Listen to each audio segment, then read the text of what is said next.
All right, welcome to another episode of Thug Jitsu Master and Squid Show, brought to you by Master Chief, Master Chief, the best Keef and Weef, and CBDs. and CBD for all your marijuana, THC, CBD needs for your lungs and body to make you feel better, feel high, feel happy, And enjoy the day a little bit more sometimes. and enjoy the day a little bit more. So we got a nice little show planned for us. We are on location here today At the Master Chief. at the secret lab of the Master Chief in Southern California. Beautiful 1,000 degrees Southern California. It is hot today. It's hot today. It is hot. But it ain't Vegas hot. The weather says 97, but feels like 99. How it feel like 99? Who did they ask that? People round up. People like the Shouldn't they just round up to 100? 599, not 597. That thing's gonna be priced 599. $5.99?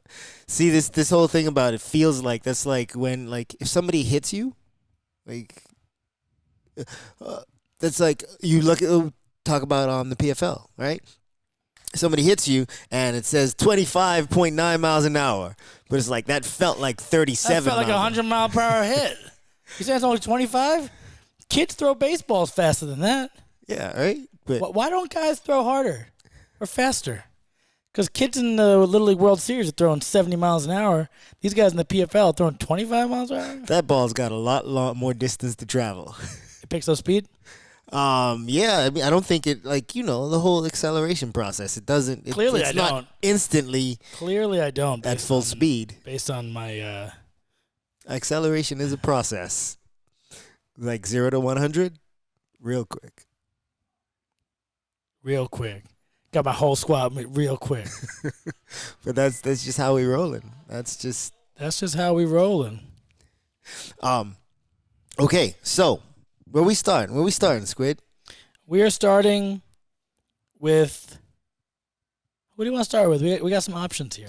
We got a ton of options. Let's start with what's already happened. Okay, and let's go way back. How far back? Let's go back 2.5 weeks. Let's go back 2.5 weeks. To the welterweights and the women's lightweights in the PFL. Sure. All right, so we have our finalists. We don't have to break it all down because, if you're fight fans and you've been paying attention, you know how these people got to the finals. We will talk a little bit about it, but we don't have to break down the fights themselves. But in the finals of the PFL's Women Lightweight Tournament playoffs, everybody was expecting it to be Kayla Harrison and Sarah Kaufman. Yep. But it turns out that Larissa Pacheco had something to say about that. And this is what I thought going into that fight, that Larissa Pacheco was going to be a problem for Sarah Kaufman because skills-wise, they have the same skill set. But Pacheco is a much bigger woman. She's younger, she's bigger, she's stronger. And that all came to fruition in that fight. Also, her striking seemed to be a lot better. She really, really looked good there. Much better striking. Much bigger girl. Dominated from the top position. Yeah, Sarah Kaufman probably shouldn't be fighting at 155 pounds. Yeah. She did well, but to optimize her career and success, fighting at 155 pounds is a tall task. Especially if any of these girls are cutting weight. They're probably coming in somewhere in the 160s. Yeah, that's exactly where I believe Pacheco was, probably about $160, $165. Kaufman probably nowhere near 160. No, she walks around at like 152. Yeah, that's a tall order, tall task. But it makes for a very interesting final, a rematch of a regular season bout. The first regular season bout, which was put together on short notice, and where Larissa Pacheco was preparing for somebody else completely. She said that was a problem for her in not having a camp focused on Kayla Harrison, and now that she has a camp to focus on Kayla Harrison, we'll see the improvements that she can bring. Yeah, and I think she did all right in the first bout. She did all right. She hung around. She didn't get finished. She hung around. She said she was unprepared, but she stuck around. Didn't get armbarred or No, she had her moment. she had her moment, and I think she might have some bigger moments In the the rematch. rematch. I And agree. Is that a 5 round fight? It is a 5 round fight because it's a championship fight. And she showed that she has the skill set. She showed that she has the heart. And again, in her every other fight for her this season, she's been able to prepare through a camp for an opponent, and she's proven her dominance when she's been able to prepare. So, I know Kayla Harrison is a big test. She's a much more sturdy opponent than who Larissa has faced, except possibly Sarah Kaufman. But again, Kayla is a bigger woman than Sarah, bigger and stronger. She's young in the mixed martial arts game, but being a two-time judo Olympic gold medalist, combat sports, she's strong there too. She's super strong. Likely gonna get herself $1 million. She already proved it once. Likely gonna get a win again. She has a prepared opponent, but likely gonna get herself a win again. I mean, she's probably going in as the favorite, but I don't like likelihoods, especially when it comes to the fight game. Because you can never, I mean, you can't count anybody out. And yeah, mostly favorites win.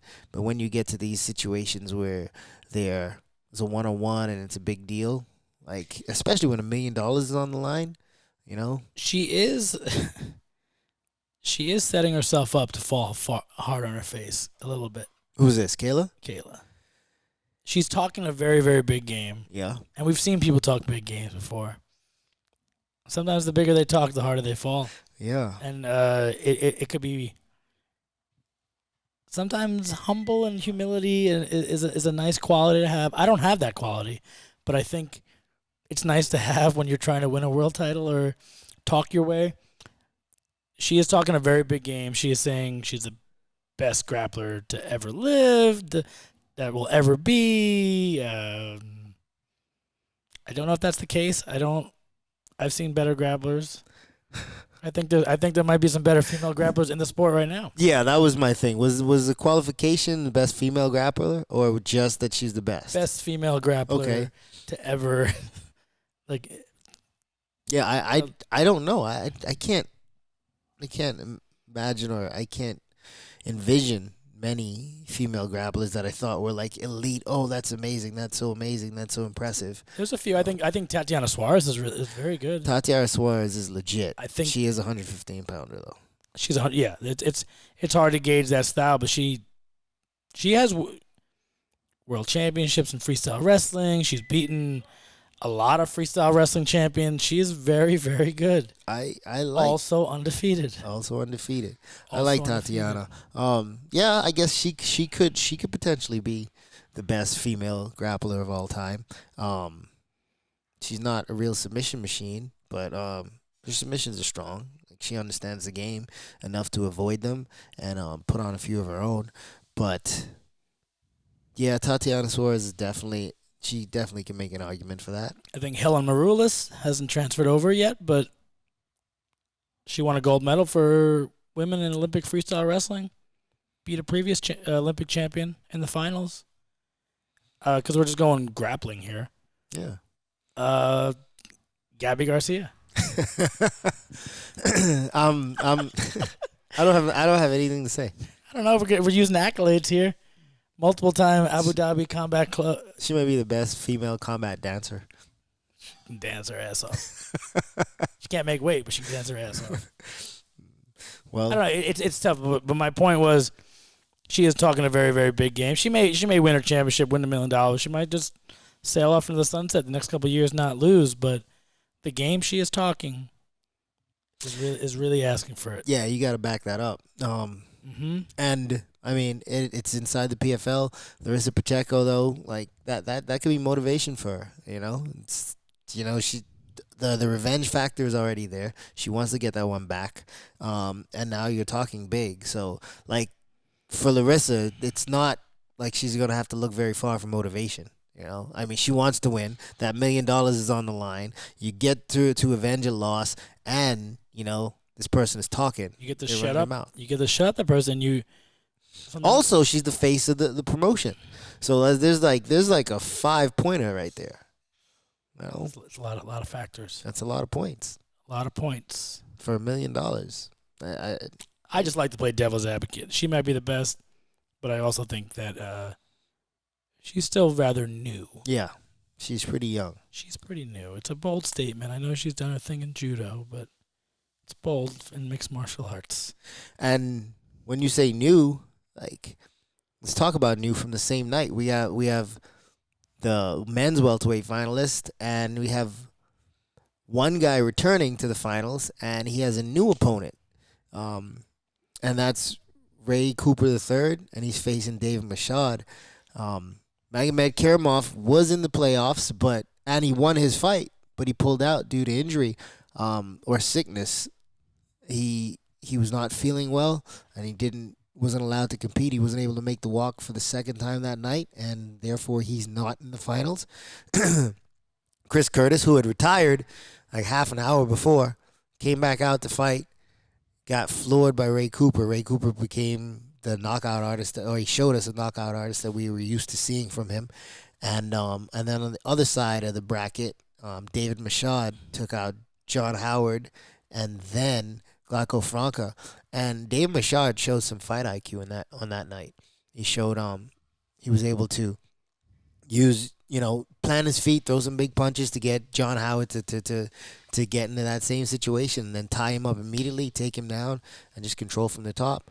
And then he showed some heart in the fight with Glauco Franca, wherein he got first round he dominated, the second round he was dominated, and then the third he got kneed in the groin. Franca threw a combination knee where he threw one to the body and one to the head, but the one to the body was low, and Mashad got hit in the head. He got the time to break, and at that point, he seemed to find some resolve, and after that, it was just all Mashad. He saw blood, and it got him going. Yeah, he did get split open from that second knee. That's right. From that second knee. Yeah, and he, he's from the Lakota tribe, that Native American blood. He saw his blood. He saw his Native American blood, and he just went off. I think Ray Cooper has a very, very tough match against him. If that fight goes past the third round, I don't know what type of energy Ray Cooper can bring to rounds 4 and 5. Yeah, and because Mashad is going to bring a grinding fight. Yeah, he's not going to stand there and bang. He's willing to throw, but you assume he's going to be pressed against Ray Cooper a lot in that fight. He does throw smart too. Ray Cooper is a wrestler. I'm not going to knock wrestling in Hawaii, but it's not a world class wrestler, and I think Mashad can really embrace the grind, and I think it could be a long night for Ray Cooper. I think should Mashad win, that's huge. It's huge. I think that's huge for Mashad. I think it's huge for the sport. It's huge for the league, and I'm glad to be there to call it. I'm not rooting for anybody because I like both those guys. Also, the whole being a commentator thing, but I do like both those guys, and I'm rooting for a great fight. But at the same time, should Mashad win that, man? I mean, Ray Cooper wins it, still sets him up because I'm sure Magomed Karamov is going to come back next year, and those guys, and he wants that one back. But I don't know. I'm looking forward to that final, and then we have another set of finals determined already. We have 2 1-7 matchups in the finals. So the playoffs are for the men are the top 8 fighters. The season starts with 12 fighters, and the top 8 make it to the playoffs, and they're seeded 1 through 8. And in the featherweights and the lightweights, we have both number 1s, returning champions Lance Palmer and Nathan Schultz, and they are facing new opponents. First timers in the PFL this season, and they both came into the playoff at number 7, and they're both in the finals now. That's Daniel Pineda and Loic Radzhabov. Who? Who? Loic Radzhabov. I know, but I'm saying, I know, but I'm saying, who the hell are these guys? And it's amazing. Like, these guys are about to fight for $1 million. Pineda does have some UFC experience. LFA, RFA, he's been all over. He came into the PFL quietly. Unfortunately, he was very disappointed that he didn't get his fight he came in to replace Damon Jackson, who got clipped by Movlid Hybelev with a 10-second flying knee, and that was beautiful. You can see that right there. Like, then he replaced Damon Jackson. His opponent didn't make weight for his fight, and so he got a walkover. And on points, on the strength of points, he got into the playoffs as the number 7 seed. Nobody knew who he was, and then he faced a man who clipped Damon Jackson in 10 seconds, and then he clipped him in 23. Quick work. By Daniel Pineda. Low leg kick, and then very accurate with his strikes after that. The referee had to step in and award him the path to the quarterfinals. And then in the second matchup against Jeremy Kennedy, beautiful high elbow guillotine. Jeremy Kennedy tried to roll to his back to escape, but he just followed. So tight. Oh, so tight. I've been in that guillotine before. Daniel Pineda has a pretty good guillotine. He's from Houston. I've trained with him in the past. A lot of people didn't know who he was. Didn't have a whole lot of information about him. But everything I said, it was crazy too. Everything I'm saying as we commentate, it just happened right afterwards. It's like I knew more than. It's like I had a crystal ball. That's an incredibly hard guillotine to get out of. Yeah, you can't reach over the shoulder. Yeah. Well, that's why they call them locks and holds. So once they're locked in, it's kind of like when someone gets a rear naked choke. Usually, once he gets the arm, that's locked. It's hard to fight. Usually, they're fighting the arm. Once it gets behind there, once you tuck that behind that little knot on the back of the head, it's over. It's not coming out. It's over, I think. And that guillotine was very similar. Yeah. Once he got it locked, once he got up over that elbow, over that shoulder, there was nowhere to go. Yeah, and that put him out. But the night of fights, it was a great night of fights. I mean, the playoffs have been pretty exciting, and we have one more set of playoffs to go. We have the light heavyweights and the heavyweights. Woo! It's going to be a whole lot of fun. We got a bunch of new blood in there. Vinny Magalesh is back. He was stopped in the first, came back in his second regular season fight. He was stopped in his first regular season fight by Emiliano Sordi, I believe, who's coming as the number 1 seed. And then in Vinny's second fight, he was able to secure a submission and get himself back into the playoffs. He's got a tough fight in Victor. He's fighting Victor Nemkov first, right? Yusupov? Oh, I'm sorry. Yeah, Rashid Yusupov. And that's going to be tough. Victor Nemkov is fighting Bozagit Atayev. Yes. That's what it is. And Bozagit has bricks for hands, man. He hits hard. I'm sure Bozagit would love a rematch with Vinny Magalesh. You know, the what is it? The prototype is out, or the text is out. The textbook is out on how to beat Vinny. You've got to keep it standing, defend the takedowns, and just bomb on him. You gotta keep it standing. And you really can't. You can clinch with him a little bit. You can't like heavy clinch with him because we saw that one night. He was willing to pull guard and make people look silly. If you're willing to follow him down to the ground, it could be over. Yeah. I don't know what type of adjustments Atayev really is going to make. If he ends up on the ground, he could look real silly again. Yeah, he's got to try to extract himself from that ground situation should he run into Vinny again immediately. But Vinny's got a tough fight in front of him in Rashid Yusupov, who has tons of fights. His only loss his first loss came against Rakeem Cleveland last season, where it was seemed like a fluke accident. Cleveland, with a shoulder shot, broke his jaw. And then he won both of his fights this season.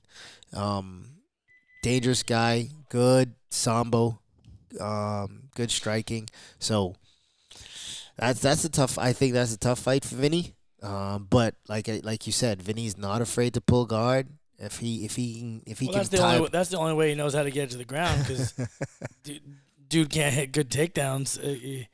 We saw it. We've seen people take Sean O'Connell down, time and time again. Vinny really can't get the fight to the ground unless he's pulling guard. No, And he's not the best wrestler, he's not. but his jiu-jitsu is superb. And you see you defend 2-3 takedowns on him. Vinny's takedowns just get worse. They get worse as you defend them. His takedowns become much more desperate and much more shitty. They do. We saw in the finals. You're not going to dive in on someone's legs. You're really not going to get anything. I think he was diving under to try to slide under, maybe pull guard. Hit a single drive. I would assume there'd be better wrestling.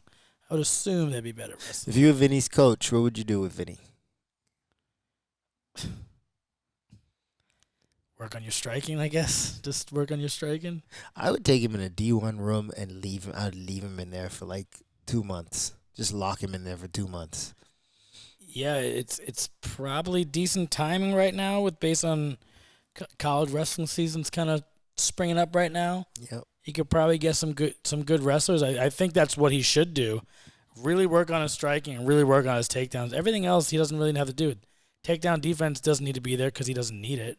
Submissions are going to be there for him. His striking is not elite, but it's all right. It's good enough to compete. Who was that he clipped with that kick on the top of the head? Yeah, from Long was the Beach. former Bellator champion, I think. I'm losing my train of thought, or losing names. Yeah, it starts with an H, and I know. It's all good. he got KO'd by Vinny, and we're not talking about him. But yeah, I think Vinny actually has a lot to work on. I either work on your striking or really work on timing. I would say the wrestling. I think it's more timing, because when he was shooting last year against Sean O'Connell, the timing was just diving in. Yeah, but like even more so than the timing, just really chaining attacks together. Once you can get a hold of somebody, and if that's not working for you, know where to go next. Know where to go next to improve your position. Know how to improve that low single. Just like you do with jiu-jitsu. Yeah, he just it's such a big thing in his head to. He just knows that it's a crutch. It's a crutch on him because he knows it's so good. I rolled with Vinny a couple days ago. I was miserable. His jiu-jitsu is so good. Did he pull guard? I think he.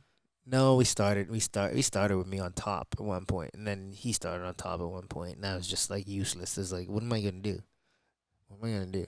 You're like 30 pounds bigger, 40 pounds bigger, and yeah, he needs to be in a room of really good wrestlers trying to get them down.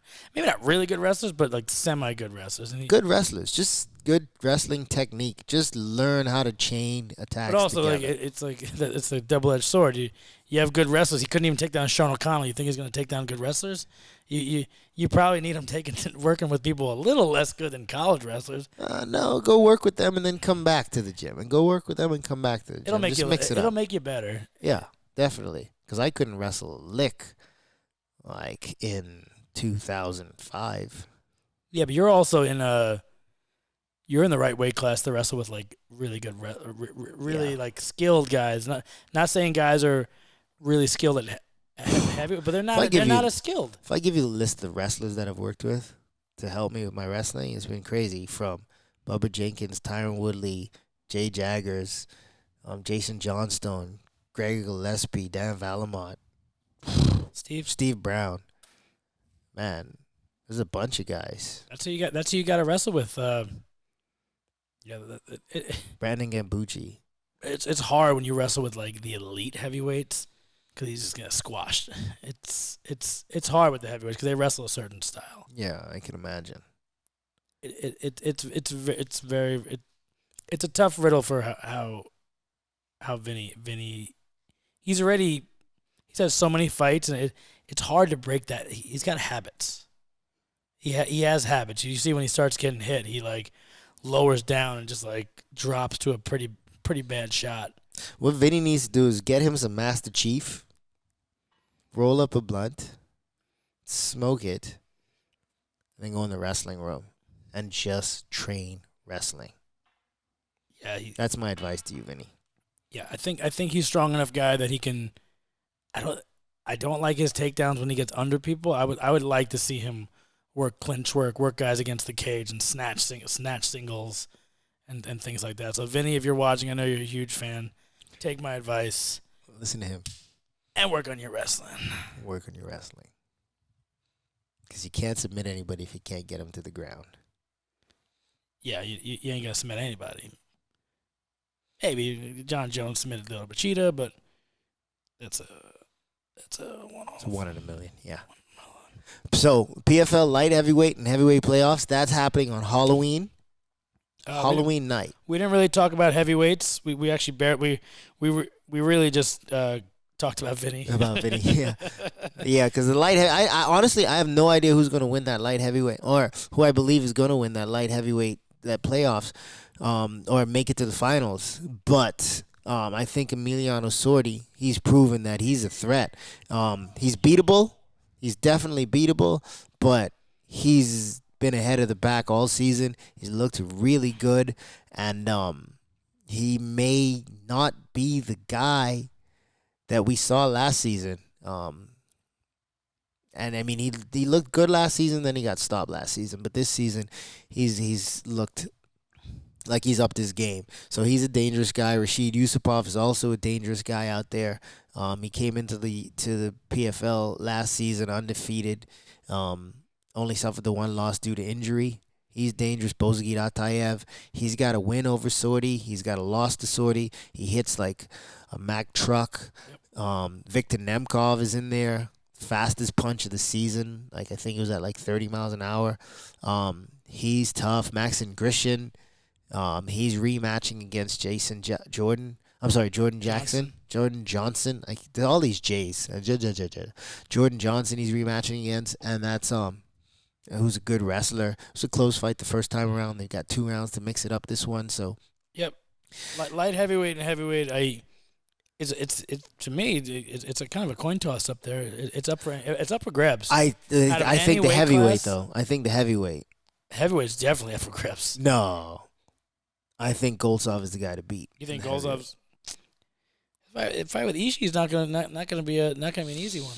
I don't know, man. Goltsov is a big, powerful, dangerous guy. He's really tall. Well, I like Barroso. I always like Barroso. I always like Rochelle too. Are those guys that can wrestle and get that tournament action? I don't know if any of those guys can out wrestle Goltsov. I don't know if any of those guys can outstrike him. Goltsov, he's a different kind of beast. I was training with those guys a couple days ago.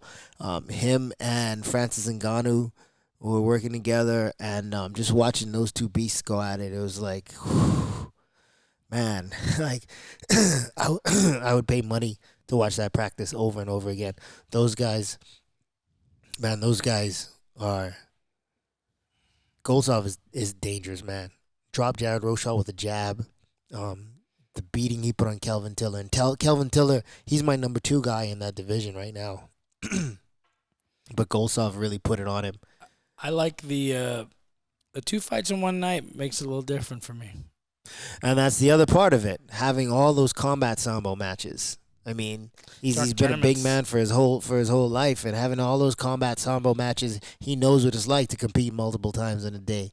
So you are right. Like, anything could happen, especially when you mix in that tournament atmosphere, fatigue and everything else that could play a part. But Goltsov is my guy to beat going into that playoff bracket for the heavyweights. I think it probably ends up Goltsov and Barroso. That's how I see it. I like Nicholson's always good.